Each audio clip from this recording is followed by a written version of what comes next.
Saudi Arabia കഴിഞ്ഞ വർഷം tourism മേഖലയിൽ 10 ലക്ഷത്തിലേറെ തൊഴിലവസരങ്ങൾ സൃഷ്ടിച്ചതായി ടൂറിസം മന്ത്രി. സമ്പദ് വ്യവസ്ഥയുടെ വളർച്ചയ്ക്ക് സംഭാവന നൽകുന്ന സുപ്രധാന മേഖലയായി ടൂറിസം മാറി. 2030ഓടെ ദേശീയ GDPയുടെ 10% ടൂറിസം മേഖലയിൽ നിന്നായിരിക്കുമെന്നും മന്ത്രി പറഞ്ഞു.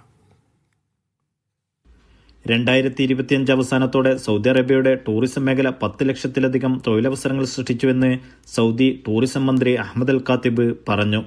ടൂറിസ്റ്റുകൾക്കുള്ള ആതിഥ്യം, യാത്രാ സേവനങ്ങൾ, ഭക്ഷണപാനീയങ്ങൾ ഒരുക്കൽ, ഗതാഗതം, അനുബന്ധ വ്യവസായങ്ങൾ എന്നീ മേഖലകളിലായാണ് തൊഴിലവസരങ്ങൾ സൃഷ്ടിച്ചതെന്നും അദ്ദേഹം വിശദീകരിച്ചു.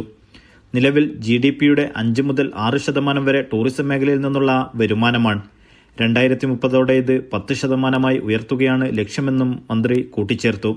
2024 സൗദി അറേബ്യ 116 ദശലക്ഷം ആഭ്യന്തര അന്തർദേശീയ സന്ദർശകരെയാണ് സ്വീകരിച്ചത്.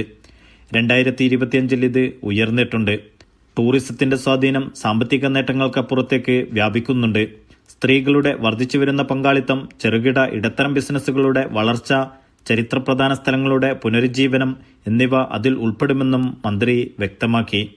Naushad Irikkur, media 1, Dammam.